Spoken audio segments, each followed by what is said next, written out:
Now, you said sometimes you said funk.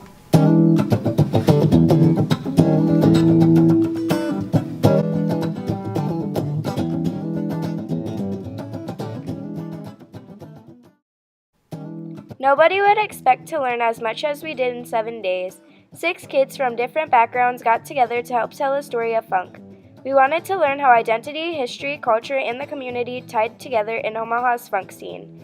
To gain background knowledge, we spent 5 days researching and analyzing artifacts.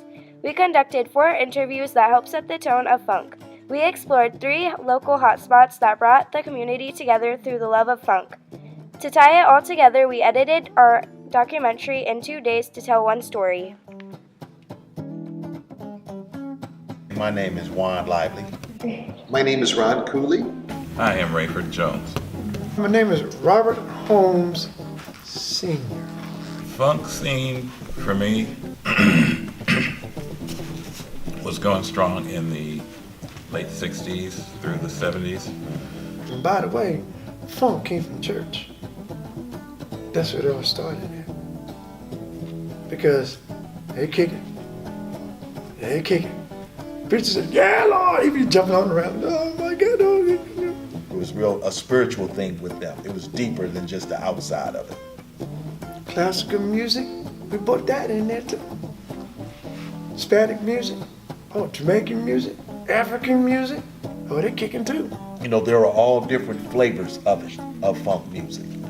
And then then next you know, you develop a funk sound like Prince did. And that's the other thing about funk music with these musicians. They were the right, I can name the Commodores and, Parliament Funkadelic, all of these groups. They all meshed real good together with each other. The jazz at that time really is what evolved into some funk music too. You had your funk bass, but you had those beautiful strings and horns, just accenting. The funk is something that is strong. It hits you. It just takes me somewhere. Certain sounds like the strings. My favorite is the horns. The funk has to be a driving force in your soul. You look at Jimmy Jam and Jerome of the Time Band. They live right down the 24th from Hamilton. That's Prince in them. Yeah, they're from Omaha. You look at Buddy Miles, play with Jimi Hendrix, right there in Omaha, right there in North Omaha. We had a lot of great people did a lot of great things on the outside. How did I get into it? The James Brown influence, Sly and the Family Stone. If it had a nice bottom and back beat, that was my thing. My history would be with a couple of bands that were early kind of funk bands in Omaha. The first one would be the Les Smith Soul Band. Our first job was at a North High School sock hop at the Old North Branch YMCA. Chuck Miller was the one who put all the black bands together in Omaha. He was the maestro. He was the king. And did it at a boys club down here on 20th Street, 20th and Grace. 16th and Capitol, down by where the Civic Auditorium used to be, right in that area. There used to be a club down there called the Music Box, which was a bowling alley concert hall. And we played there a few times, sponsored our own concerts and played there. What I remember is playing at Sandy's Escape, which was a teen club. There was a place called Allen's Showcase. I mean, you look forward to performing there. Small place, small stage, but you can pack a few guys on there and just jam the night out. ETC came out here. They went past 72nd Street. Playing the club right down the street, the 20s. 82nd, 84th and Center. The Mickey's Club. The Ranch Bowl, they called them the N-word. Cactus Girls didn't stop us. I know we played a place called Fickley's, which is on 90th and Emmett. That place drew everybody. Ozone is good. The Aquarius, which was at 70s, I want to say 72nd and Pacific. It was a kind of a roundish building. In the 70s era, when funk music was really on a rise, it was a lot of crazy costumes. We came out there with capes, everything. Oh yeah, chain across the chest.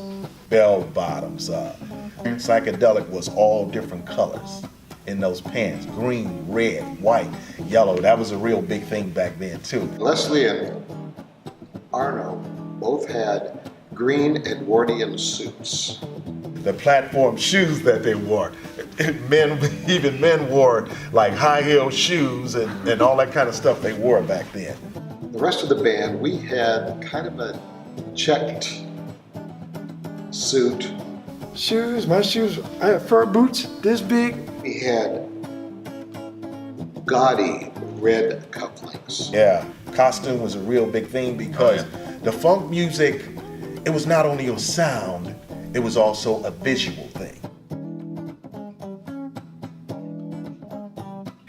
A female singer, that's changing the game. Is she good? Good? Oh, Lord.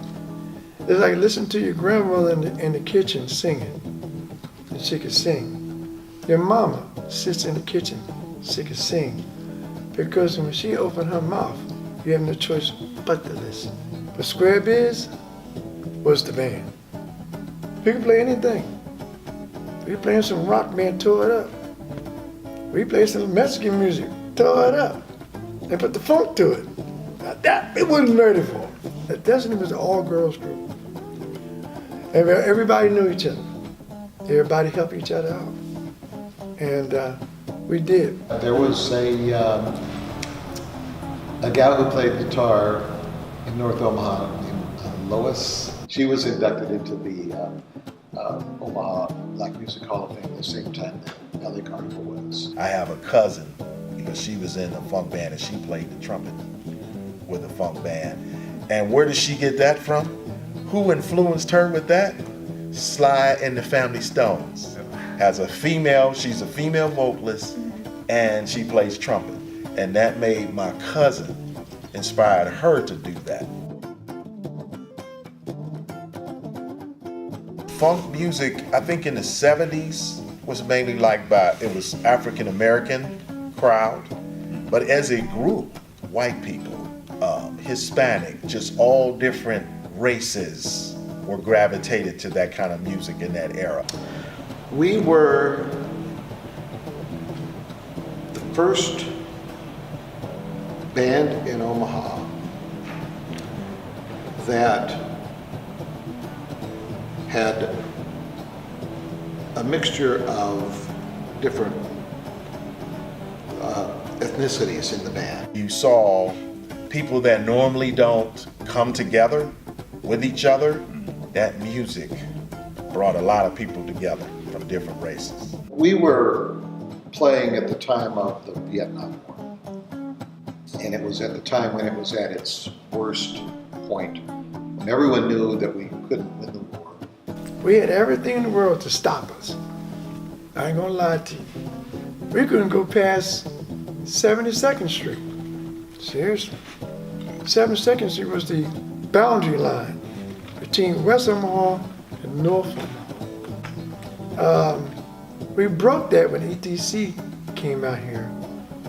Broke that. It was the first one out here. They went past 72nd Street. We concentrated on dance music, especially when we were the LA Carnival. Dance music and music about people getting along and freedom. As the social climate changed in the late 60s, James Brown started having, I'm black and I'm proud. We played songs like that. As the nation became more aware, all of the artists became more into that. It was the time that EDC was playing at the Air Force Base, and they came in with a drill tactic, come with guns at their heads and everything, trying to scare us off. At the time, we played, one of our songs was We Need Peace and Love. We had I Am of One Color. We had I'd Like to Pose a Question, which was Can We All Live Together? Those were the kind of the themes that we dealt with in some of our music.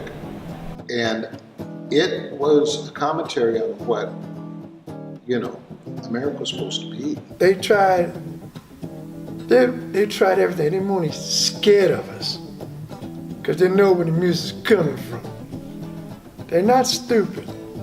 So they said, no, we can't have this out here, Where you're playing at a club out west, and the owner may not like some of the clientele coming in. You get a little pushback from things like that, and you know what's behind it. There was some people that didn't like the fact that we were playing in certain places. They want to stop us. They want to stop us. They did everything they can. Back in the 70s, or I would even say in the 80s, where you go through certain towns and they don't like to see you coming. Not even to stop off to use the bathroom or anything like that. We played at Sandy's Escape. They had an upstairs and a downstairs. We played upstairs the first 2 or 3 times we played there. Then Sandy said, well, I'll have you guys play downstairs tonight. And, we'll let you play downstairs and see how it goes. So we went downstairs, and there were some tough guys from another high school that didn't like the fact that Leslie, our lead singer, was there. And they were flicking matches at it, lighting matches and flicking them at the stage. So we didn't ever play downstairs again. This was in the 90s. White people were on this side. Black people were on the other side. And I said, is this 1955? What is this? And so I'm doing the R&B funk songs that we're talking about, and a lot of them don't know those songs. They're not, because they didn't come up hearing that kind of stuff, didn't want to hear that kind of stuff. And then I think the song I did was Shout. You know you made me wanna shout, kick my heels up and down, throw my hands up and down, throw my head back and down. And when I did that, both sides got up and started dancing in the middle of the floor.